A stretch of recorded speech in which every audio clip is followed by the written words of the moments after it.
And the Department of Justice releasing the conclusions of that IG report into how the former FBI director James Comey handled sensitive information and those memos that he wrote about his interactions with President Trump.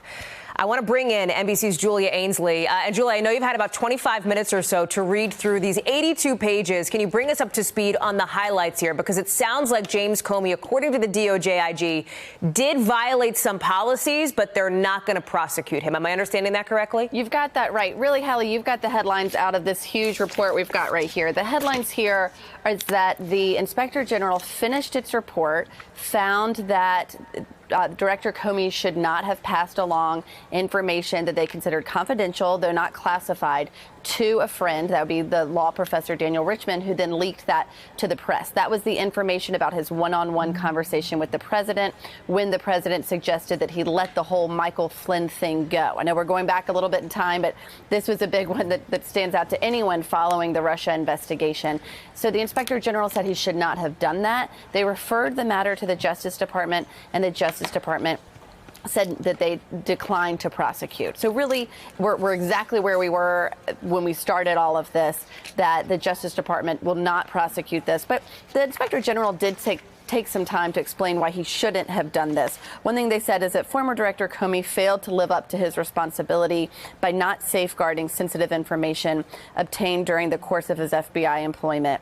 And it's saying that that is could create public pressure for other FBI employees and the many thousands of former FBI employees who similarly have access to or knowledge of non-public information, that he's setting a bad precedent and that he should have known better as FBI director.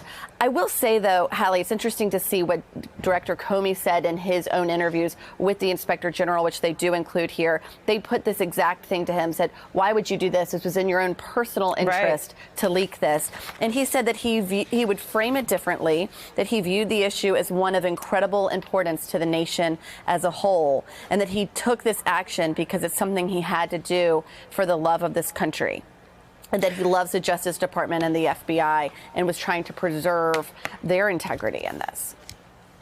Can you explain something here, Julia? Because the department clearly says, or the IG report clearly says, that Comey violated policies by releasing sensitive information, as they call it. James Comey, in a couple of tweets that came out in the seconds after this report was released, is seizing on a different piece of the report that talks about how he did not release classified information to members of the media. Is this a distinction, Julia, between sensitive versus classified? Explain this here.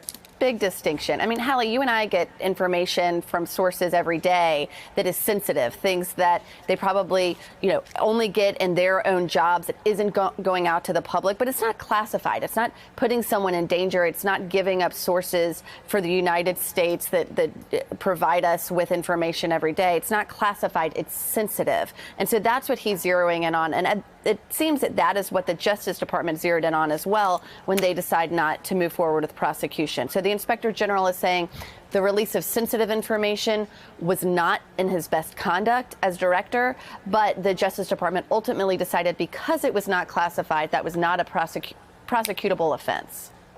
This is turning into already this morning, Julia, a political football, perhaps unsurprisingly, as much of what James Comey says and does. Jim Jordan, who has been at the forefront of much of this discussion, has released a statement now on this IG report, and he says it is a disappointing reminder that the former FBI director put partisanship and personal ambition over patriotism. Of course, Jim Jordan, a top Republican in the House. Is it your expectation that this will get spun politically and on a partisan level over the next 24, 48 hours or so?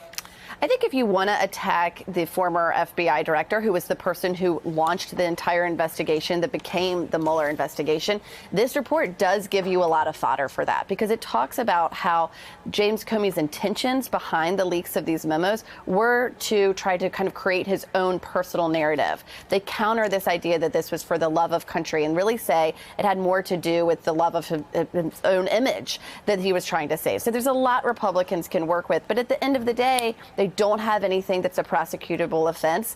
And really, he didn't do anything out of line with what a lot of whistleblowers do throughout Washington, Hallie. Thank you for checking out our YouTube channel.